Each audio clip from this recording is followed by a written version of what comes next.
señor embajador.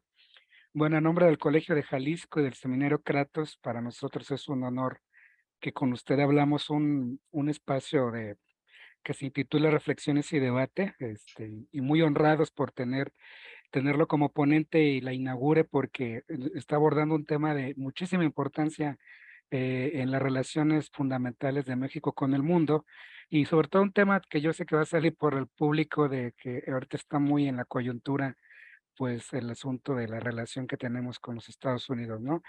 Me voy a permitir presentarlo a usted, leer brevemente una breve reseña curricular de su amplia trayectoria para el público que nos acompaña en el grupo, de manera virtual y honrados mucho de nueva cuenta por su sapiencia y que nos dé luces sobre esta relación que es muy importante y a la vez compleja para el país. Me permito leer el breve currículum del doctor García de Alba, quien es licenciado en Economía por la Universidad Autónoma Metropolitana de la Unidad Xochimilco, maestro en Ciencias Políticas y doctor en Sociología en la Universidad de Roma, Italia, condecorado por el Gobierno de la República de Argentina como Gran Oficial de la Orden General San Martín en octubre de 1999, diplomático de carrera en la Secretaría de Relaciones Exteriores desde 1987, alcanzando el rango de embajador en abril de 2006.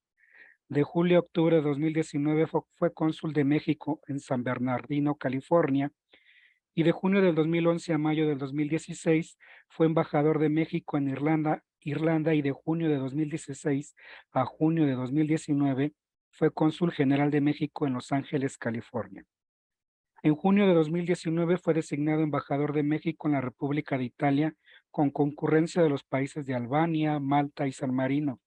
Desde el año 2010 es asesor académico ad honorem de la presidencia de la Feria Internacional del Libro de Guadalajara, encargándose de organizar el Foro Anual Internacional sobre Migración y Desarrollo. Y como les comentaba, el embajador tendrá la oportunidad de platicarnos de un tema fundamental en las relaciones exteriores de los Estados Unidos mexicanos con los Estados Unidos de América. Su conferencia se intitula La relación México-Estados Unidos, pasado, presente y futuro, y recuerdo al público asistente que el señor embajador nos ha pedido que el espacio con el cual inaugura esta sección de Kratos y que muy agradecidos y muy honrado el Colegio de Jalisco por tener su presencia, tendremos un espacio de una hora para, si alguno de ustedes tiene algún comentario, tenga en cuenta esto porque tiene un compromiso por el cual se va a tener que retirar y si no es lo malo del padre tiempo de no aprovechar su sapienza. Entonces, señor embajador, lo escuchamos con muchísima atención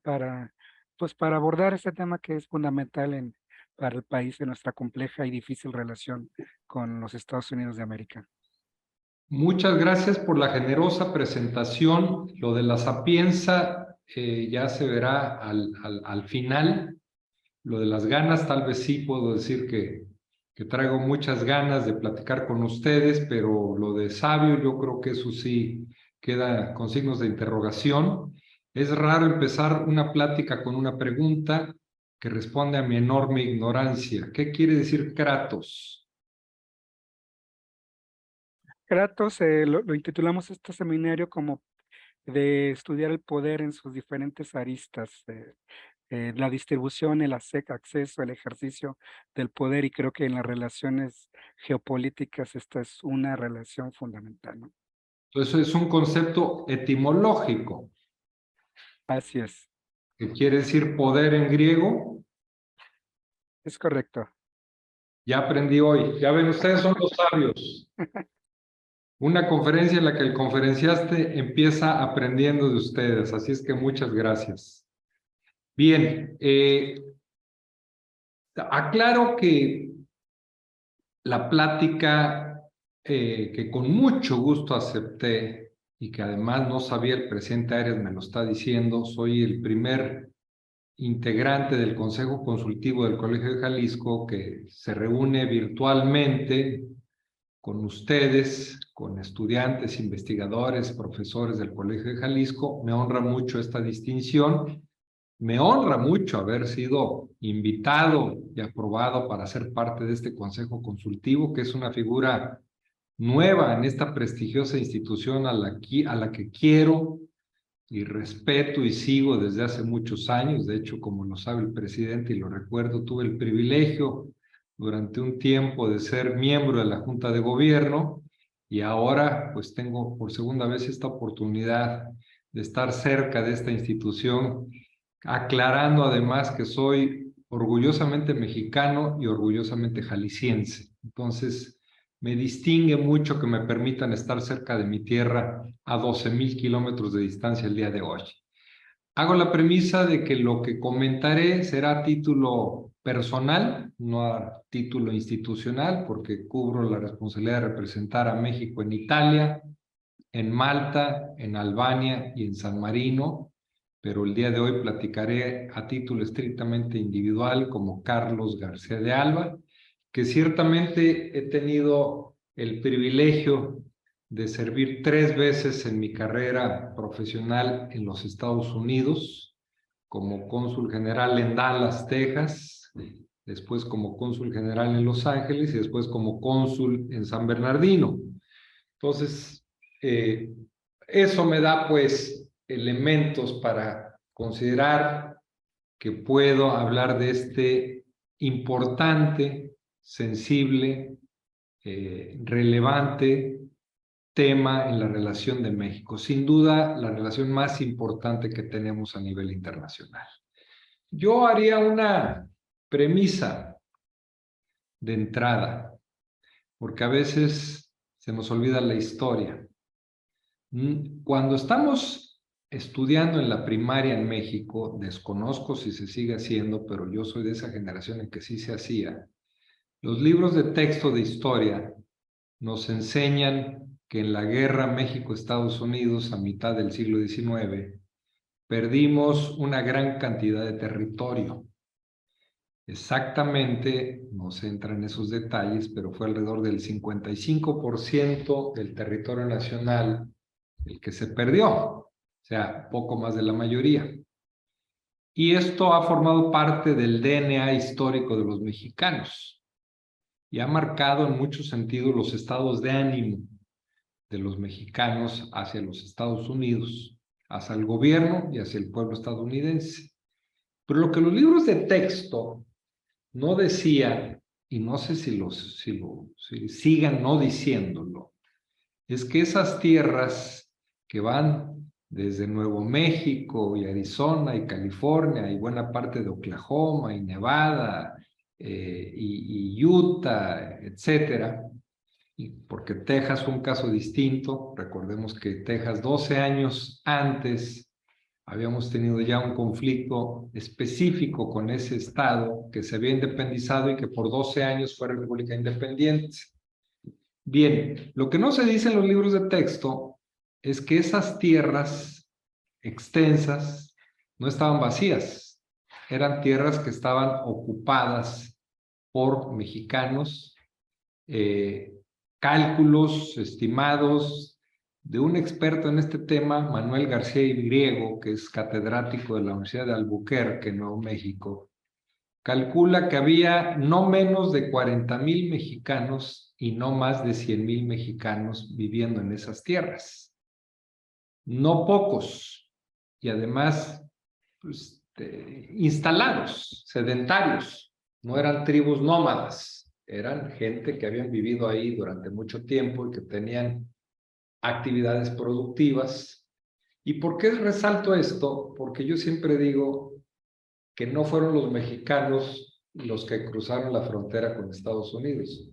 Fue la frontera la que cruzó a los mexicanos. Y en ese pequeño detalle arranca, creo, en muchos sentidos, la historia moderna y contemporánea de la relación México-Estados Unidos, que ha marcado en la política, en la economía y en la migración la relación bilateral con ese gran país al que ciertamente pues le debemos mucho, pero también que tienen ellos que debernos mucho.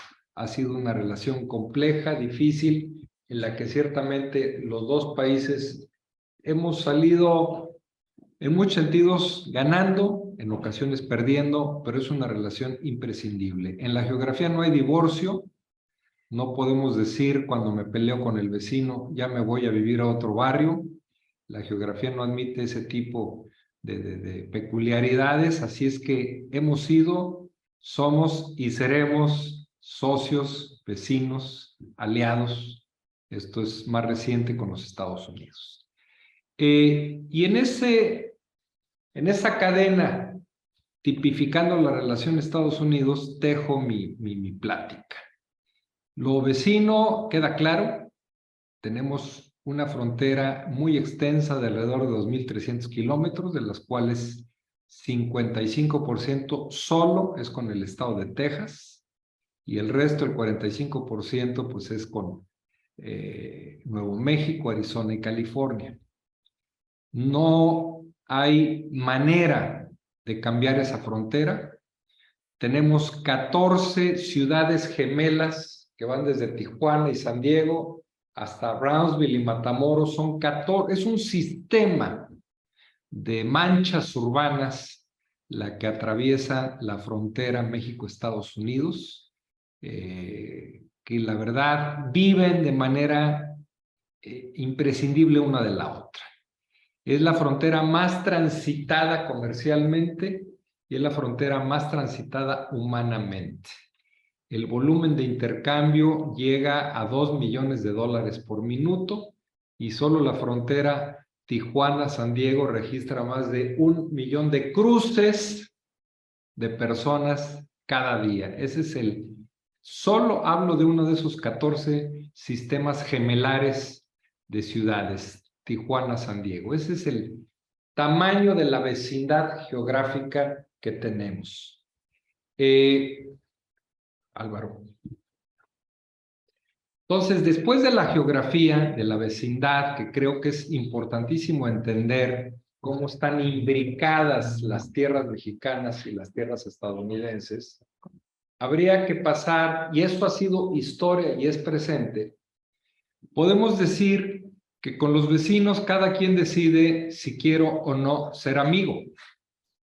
Nosotros ya somos vecinos y con el tiempo fuimos entendiendo que a ambas partes nos convenía considerar la amistad. La verdad es que hablar de que fuimos y de que somos pueblos amigos, porque sin duda los pueblos de los dos países hoy creo que han tejido una relación de amistad, llevó mucho tiempo. Esos 100,000 mexicanos que aproximadamente se quedaron del otro lado de la frontera, imaginémonos lo que pasó. De un día a otro, estos mexicanos ya vivían en una tierra extranjera. A muchos de ellos no se les dio la nacionalidad, a muchos de ellos se les expropiaron sus bienes, sus tierras, su ganado. Entonces se volvieron obreros, campesinos de otra persona, de otra gente. La verdad, y hay que decirlo con todas sus letras, esta asimilación no fue incruenta. Y sobre eso también la historia creo que tiene deuda de investigación. Se cree, se piensa que esta integración de los mexicanos que se quedaron del otro lado fue tersa, ciertamente tensa, pero que no hubo mayores contratiempos, lo cual hay que investigar bien. Hubo una fuerte resistencia, sobre todo en las partes más pobladas, que era la de Texas y la de Nuevo México. Hubo un ejército literalmente de resistencia que se llamó los penitentes, que hasta el año 1936 siguieron ejerciendo una guerrilla de resistencia a la integración y a la anexión de los territorios mexicanos. O sea, llegar a decir que hemos sido amigos desde siempre es, insisto, falta de conocimiento de la historia de esta vecindad México-Estados Unidos. Yo creo que hablar ya de vecindad con amistad, el segundo eslabón de esta relación bilateral, es algo que pertenece ya a la historia contemporánea.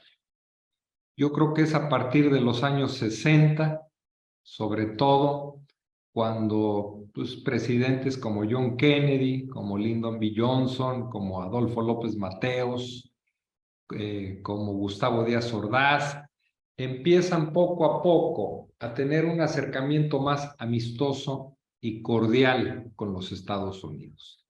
Pero sin duda creo que hoy se puede decir que entre los pueblos de México y Estados Unidos hay una relación amistosa, cordial. Entonces, esa es la segunda etapa, de vecinos a amigos. De amigos a socios hay otro paso completamente distinto, mucho más complejo. Yo, entre mis vecinos, escojo con quién hago o no hago amistad. México y Estados Unidos, con mucha dificultad, con mucho tiempo de por medio, pudieron volverse amigos, con dificultad, lo subrayo. Pero no con todos los amigos que tenemos hacemos negocios. De ser amigos a ser socios es otra cosa completamente distinta.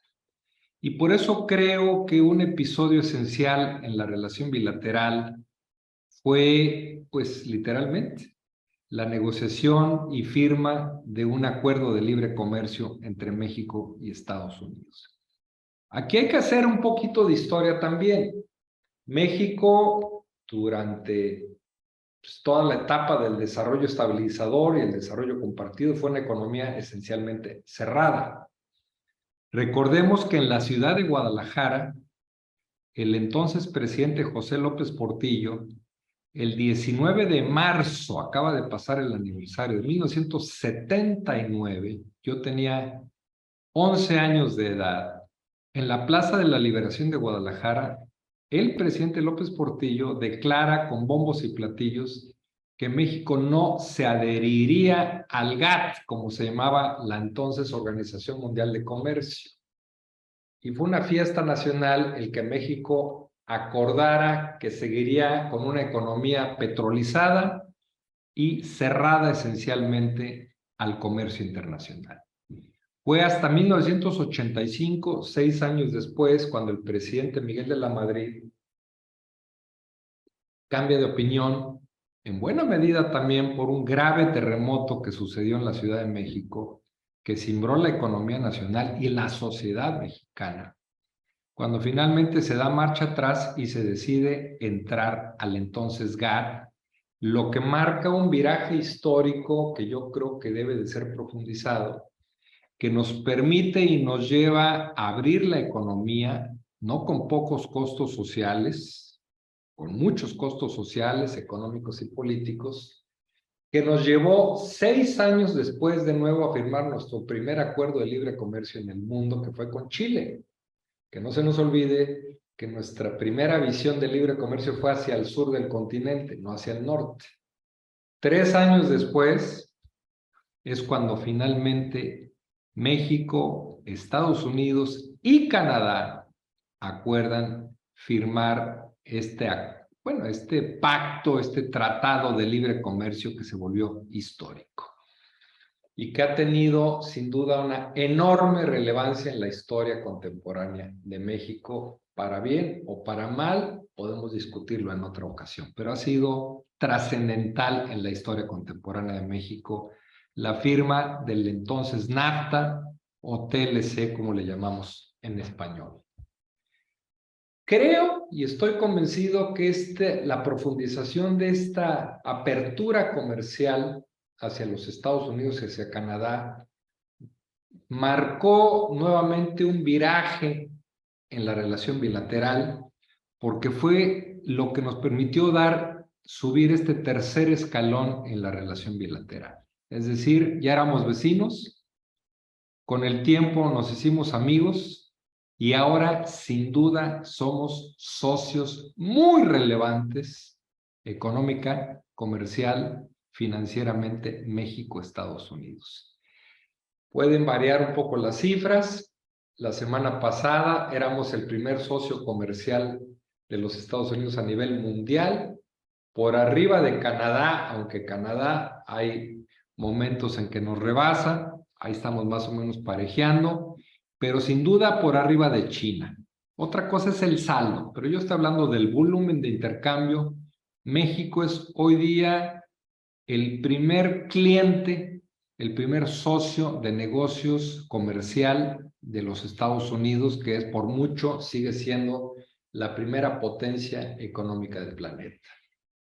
Este tercer escalón, el de ser socios, marcó profundamente el segundo escalón, el de ser amigos, porque además hay encuestas que se pueden checar, ustedes mismos las podrán verificar, que, bueno, que durante mucho tiempo las encuestas entre los mexicanos de casas encuestadoras prestigiosas le preguntaban al mexicano de a pie cuál era su percepción de los Estados Unidos y era negativa. Se le seguía viendo al pueblo estadounidense, no digamos al gobierno, al pueblo, como hostil, como rival, no digno de confianza. Y yo sí estoy seguro que el NAFTA, el TLC, marcaron un viraje histórico porque de la desconfianza que prevalecía fuerte, la hostilidad que había, poco a poco se pasó a una relación no solo cordial, claro, con muchos conflictos, con muchas diferencias, tensiones, todos los días prácticamente, y así tiene que ser con una relación tan compleja, tan transversal, que tenemos dos países que compartimos tanta frontera, tanta movilidad cotidiana. Pero lo cierto es que el TLC y el NAFTA fueron un gran acierto. No hay ninguna duda que le ayudó a México enormemente a ser la potencia manufacturera que hoy somos. No olvidemos que hoy México es el séptimo exportador de mercancías a nivel mundial. Por cierto, hablo desde Italia. Italia es el sexto. No estamos muy lejos en el volumen de comercio internacional que tiene Italia. Somos el séptimo país exportador. De cada $100 que exporta América Latina, los 21 países de América Latina, $49, o sea, la mitad, son exportación mexicana. Yo tengo 64 años. Cuando yo estudiaba en la universidad en los años 70, la economía mexicana era 80% petróleo y gas. 80% del PIB era petróleo y gas. Hoy, el petróleo y el gas son el 4% del Producto Interno Bruto de México. O sea, mi generación protagonizó este viraje drástico de ser un país monoproductor, petrolizado, dependiente de las exportaciones del petróleo, a ser un país manufacturero. Claro, sigue habiendo desequilibrios regionales. Es claro que han sido sobre todo la parte central y norteña de México las que más se han beneficiado del TLC, menos en general el sur de México, tampoco podemos generalizar, aunque también sigo diciendo que hay que entender bien la geografía y conocerla bien, porque seguimos hablando de la península de Yucatán como el sureste de México. Los invito, terminando esta plática, que vean el mapa. Mérida está más al norte de Guadalajara. O sea, los meridianos son norteños. Y no obstante, seguimos hablando del sureste de México, en la península de Yucatán. No es lo mismo Quintana Roo desde el punto de vista económico que Oaxaca o que Chiapas, pero son las generalizaciones que vienen a colación y que hablaremos otro día. Lo que estoy diciendo es que el TLC ciertamente no derramó desarrollo social por todos lados, pero ciertamente la economía, la sociedad, el gobierno mexicano se modernizaron bastante, entraron a la dinámica internacional en buena medida a través de ese histórico acuerdo de libre comercio. Donald Trump, siendo candidato a la presidencia de los Estados Unidos, arrancó su campaña, recordarán, en junio del 2015, haciendo dos promesas: que construiría un muro en la frontera que los mexicanos pagarían y que cancelaría al que denominó como el peor acuerdo de libre comercio firmado en la historia de los Estados Unidos. Sabemos que el famoso muro no se construyó en realidad y sabemos que no solo no se canceló el TLC, sino que al contrario, se profundizó. De 22 capítulos que tenía el NAFTA original, se pasó a 38 capítulos. Había temas cruciales de Norteamérica como la energía, que no formaban parte del NAFTA original porque México tenía una prohibición constitucional. Recordarán muy bien eso. No existía Internet, entonces no había comercio electrónico, no existía el tema de propiedad intelectual, no había un capítulo anticorrupción. O sea, la industria farmacéutica, la industria cultural no formaban parte. O sea, lejos de haber cancelado el NAFTA, lo que se hizo fue profundizarlo y en pocas palabras lo que sucedió es que las tres economías de Norteamérica quedan, desde que se renovó el NAFTA hace ya poco más de 2 años, son cadenas productivas aún más integradas de lo que estaban ya en el viejo NAFTA. Hoy tenemos 3 países interdependientes. Y obviamente, si el presidente Trump no canceló, como decía, el NAFTA, fue porque claramente entendió que habría 3 perdedores y ningún ganador con ese gravísimo error que hubiera sido haber cancelado el NAFTA. Inclusive, hubo cláusulas, no vamos a entrar ahorita en detalles, pero se acordarán. Bueno, y por cierto, el 38% del intercambio comercial de América del Norte es automotriz. O sea, es por mucho la industria principal en el NAFTA. Y no vamos a hablar ahorita de Tesla o de BMW, que confirman que este es el sector estratégico, protagónico del NAFTA. Pero Donald Trump introduce una cláusula en el nuevo NAFTA, en el TMEC o en el USMCA, que estableció que por lo menos el 40% de los asalariados de las empresas automotrices deberían de cobrar $15 por hora para que ganaran lo mismo que los obreros estadounidenses de la industria automotriz. Esa cláusula está vigente. Con esa cláusula se suponía que las armadoras automotrices decidirían salirse de México y pasarse a los Estados Unidos. ¿Saben cuántas armadoras tomaron la decisión después de aprobarse esa cláusula de cerrar en México y mudarse a los Estados Unidos? 0. O sea, sí, es claro para cualquier armadora de cualquier nacionalidad que es mucho más competitivo producir en México que producir en los Estados Unidos, y así seguirá siendo, y por eso las decisiones recientes de Tesla o de BMW y muchas más que se seguirán dando. Yo la verdad, y ya me estoy acercando al final para que ustedes puedan también hacer preguntas, el día que se firmó el nuevo NAFTA, el TMEC, la reflexión que yo hacía para mis fueros internos, si el anterior NAFTA tuvo una vigencia de alrededor de 25, 26 años, yo me preguntaba cuántos años de vigencia tendrá el nuevo NAFTA. Ahorita lleva 2 años. Acuérdense que tiene periodos largos de revisión entre los cuales no se pueden hacer modificaciones. Yo no sé cuánto va a durar este nuevo NAFTA, el NAFTA punto 2. Yo me pregunto, en esta etapa tan fuerte de integración entre estos 3 países, si llegará el día cuando se llegue, porque tendrá que llegar el NAFTA 3, ¿qué sucederá?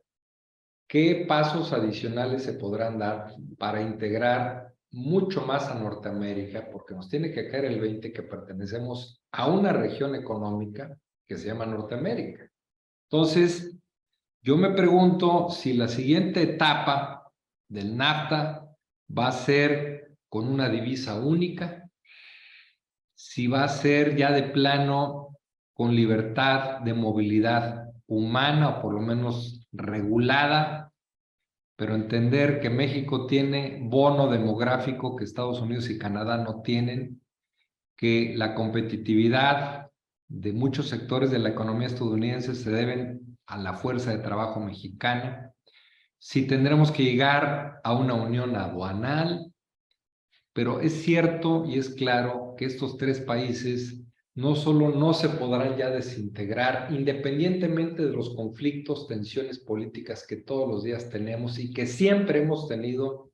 Yo creo que hay un aspecto pragmático que hay que entender, que hay que aceptar y que nos va a los tres países a beneficiar a largo plazo. Entonces, yo no sé qué va a pasar con Norteamérica dentro de 10, 15 años, pero sí creo que llegará el momento en que tendremos que hablar de un NAFTA 3, porque además la competencia está dura. Tenemos competidores como son la Unión Europea, como China, que yo creo que no son despreciables y que la única manera de seguir siendo competitivos con estos otros mercados es integrando aún más a las tres economías de América del Norte, que está claro que unidos somos realmente fuertes, que somos interdependientes tanto uno como el otro. Son claramente relaciones asimétricas, no comparables, pero sí son relaciones de interdependencia clara y contundente. México necesita mucho a Estados Unidos, tanto como los Estados Unidos necesitan a México. O sea, de vecindad, a amistad, a socios y el último escalón, aliados.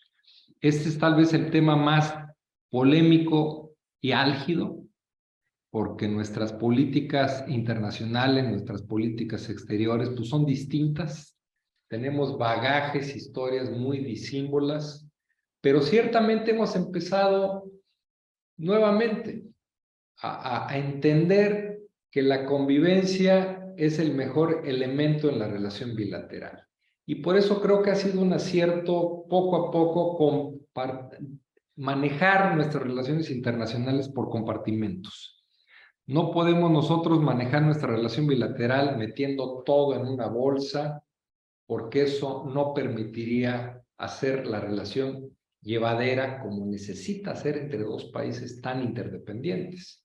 Así que la parte política, la verdad, demócratas, republicanos, obviamente cada quien con sus matices, pero si alguien sabe, si alguien entiende, si alguien lidia con los Estados Unidos, pues es México.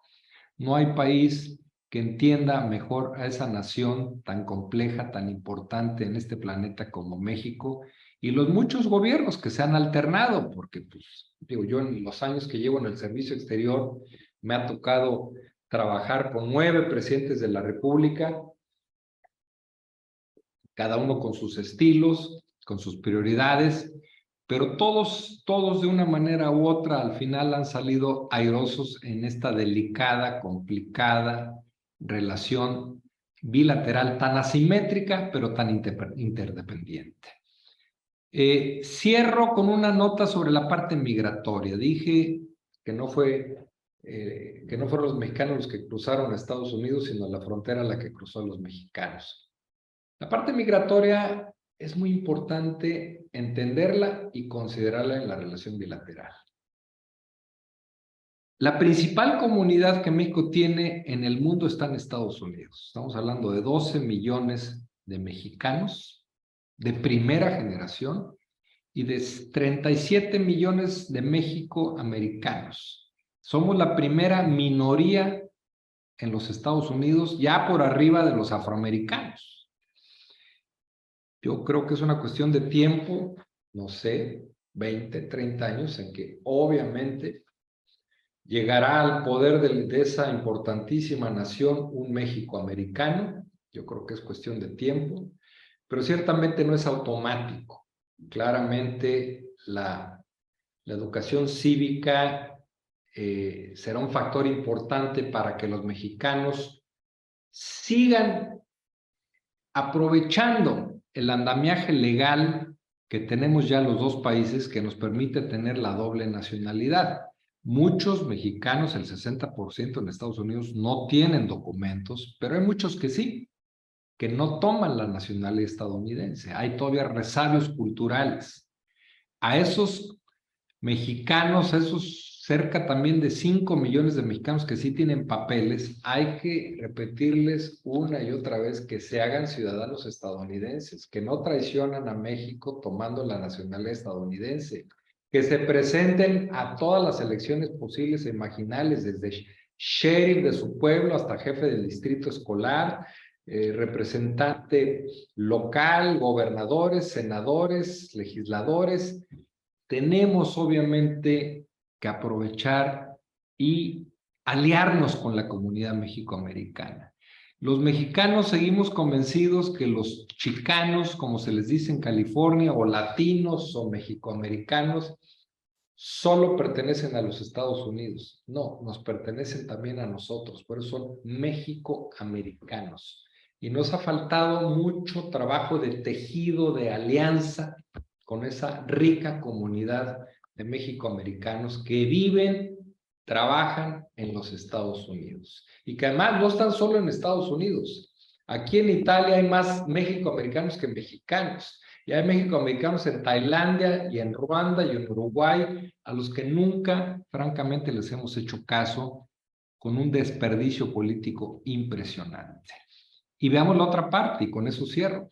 La primera comunidad de americanos, de estadounidenses, porque es correcto decirles estadounidenses, no americanos, nosotros también somos americanos, vive en México. Estamos hablando de cerca de 2 millones de estadounidenses que viven en México, que trabajan, algunos que son pensionados, otros como los de Ajijic, o los de San Miguel de Allende, o los de Mérida, o los de Playa del Carmen, o los de Rosarito. Cada vez más estadounidenses están viviendo en México y creo que es otro elemento demográfico, político, que tenemos que aprovechar, la relación tan intensa, tan íntima que hay entre los pueblos de ambos países. Muchas gracias. Muchísimas gracias, señor embajador. Usted acotó por sencillez y humildad decir que a lo mejor con su sapiencia no nos ilustraría, pero déjeme decirle que al contrario, que como se dice, la experiencia siendo madre de la ciencia, nos ha dado una clase, la verdad, muy ilustrativa, didáctica sobre las etapas de nuestra compleja relación con los Estados Unidos. Bueno, nos deja también al mismo tiempo una serie de tendencias y agendas para seguir pensando y por lo tanto, dada la brevedad del tiempo, a lo mejor después volverlo a comprometer para que a lo mejor se abordaran cada una de estas aristas que nos acaba de señalar en materia de política, seguridad, desigualdad, de migración, porque como usted lo ha sentado, la relación es muy compleja y de muchísimas aristas. Antes de darle lectura a una pregunta que nos plantea el público, déjeme externarle que lo felicitan por su excelente ponencia, muy razonada, obviamente que se nota la experiencia.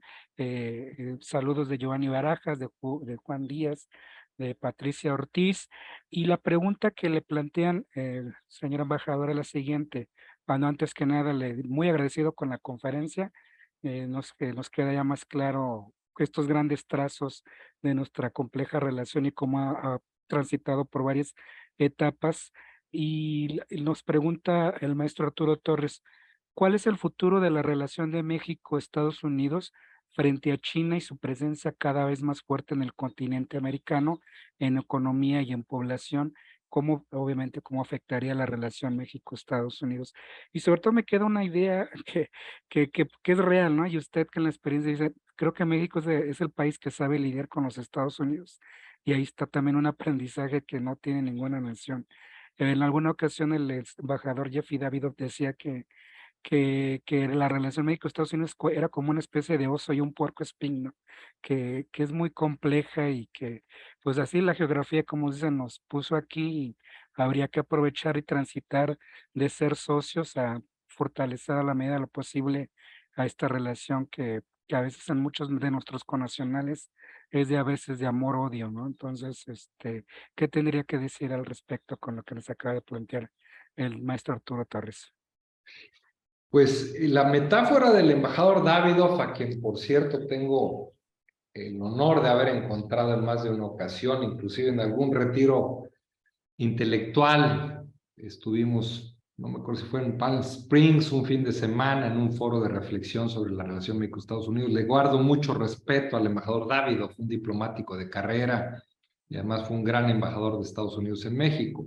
La metáfora del oso y del puercoespín es muy acertada. El oso es un animal enorme, pero el puercoespín se defiende y espina. Entonces el oso también tiene que aprender a relacionarse con el puercoespín. Así es esta relación. Pero a ver, regresando al tema de China,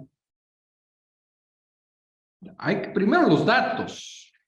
Obviamente China y México han también construido una relación creciente, importante. Tenemos un volumen, es nuestro segundo socio comercial, bueno, tercero después de Estados Unidos y Canadá, pero tenemos inclusive hay momentos en que está por arriba la relación de China que la de Canadá, pero tenemos una relación muy importante, muy deficitaria, por cierto.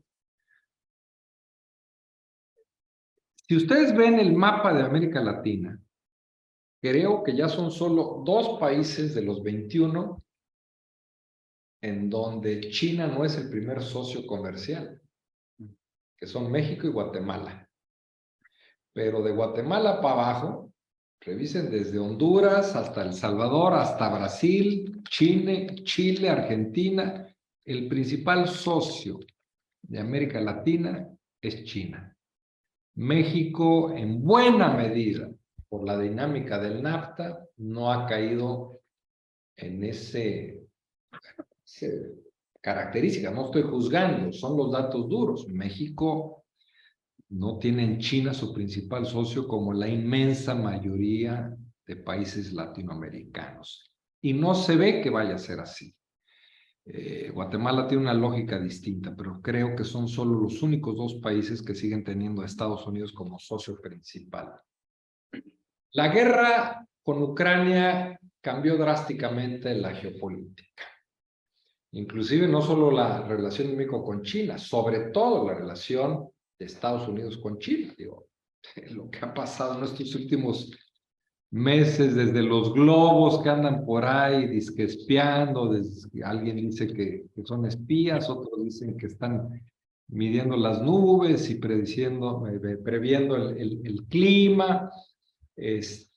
Lo cierto es que estamos en un escenario de alejamiento, de desconfianza rápidamente progresiva entre China y Estados Unidos, que va a durar. La visita que termina hoy del presidente Xi Jinping en Rusia es una demostración adicional de que el impacto que tendrá en Estados Unidos se dará de enfriamiento y de alejamiento.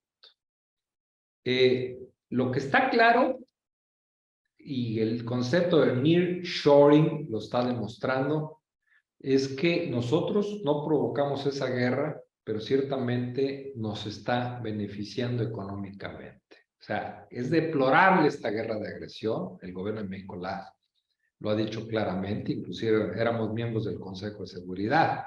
Pero lo cierto es que ha provocado este enfriamiento en la relación China-Estados Unidos a que más y más empresas dejen de considerar a China como el lugar para invertir. Y además, porque ya no es la China económicamente hablando de hace 30 años, hoy es más económico y más competitivo producir en México que en China para exportar a los Estados Unidos.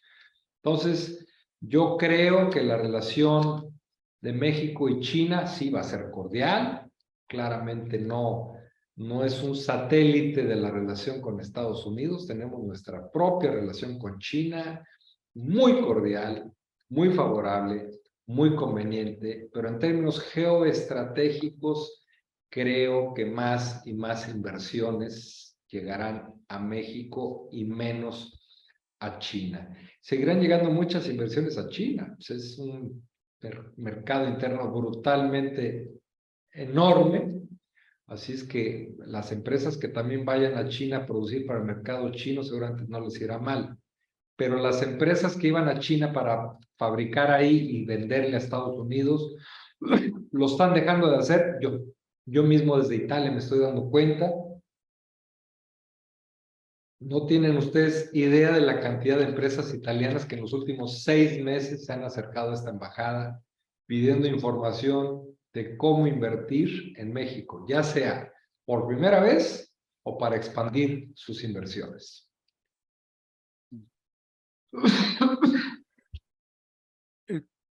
Señor embajador, me permito leer otro comentario de Ana Adelante. Gabriela. Dice que es muy interesante y desconocía muchos datos y creo que por lo tanto esta sección con la cual usted inaugura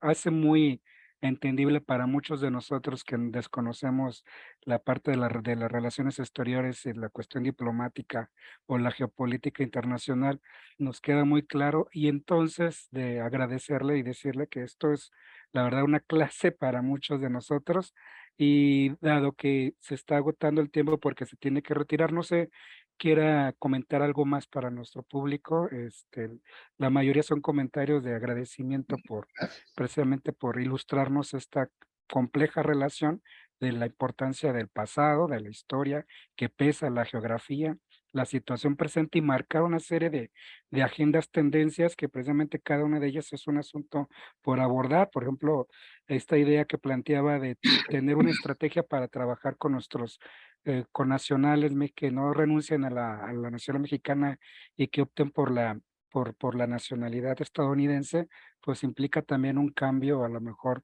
fundamental que todavía no hemos logrado comprender o captar en su esencia, ¿no? Entonces, es toda una serie de elementos que ahí nos deja más para la reflexión y por lo tanto, pues agradecer, invitarlo a que con otra oportunidad que tenga, cada uno de estos elementos lo vaya haciendo más acuicioso, más fino para comprender esas dimensiones y esas aristas que tiene esta relación. Con Algo. gran gusto, soy yo el agradecido, como lo dije al inicio con el presidente Arias, que sea la primera de varias, pero ciertamente antes de que yo regrese al ruedo, ojalá que los demás integrantes del Consejo Consultivo puedan platicar con ustedes y si me invitan en vivo, ahí estaré en mi tierra querida porque soy profundamente jalisciense, ahí nos veremos en la primera semana de junio. Perfecto, entonces queda sentado ese compromiso y bueno, y siendo como jalisciense, usted sabe que la tradición migratoria también de Jalisco hacia Estados Unidos Ahí tiene nace. otra característica, ¿no? Ahí nace y otro día hablaremos más en detalle de esto, pero la migración de los mexicanos al exterior nació en Jalisco. Ah, Eso es importante entenderlo, pero ya será tema de otra plática. Quedamos en ese compromiso, señor embajador, muchísimas gracias. A No le quitan ustedes, más tiempo, sabemos que tiene un compromiso y muy agradecidos por concedernos lo más escaso, importante de la vida, que es el tiempo, su tiempo. encantado de la vida. Gracias, buenas tardes. Buenas tardes. Luego.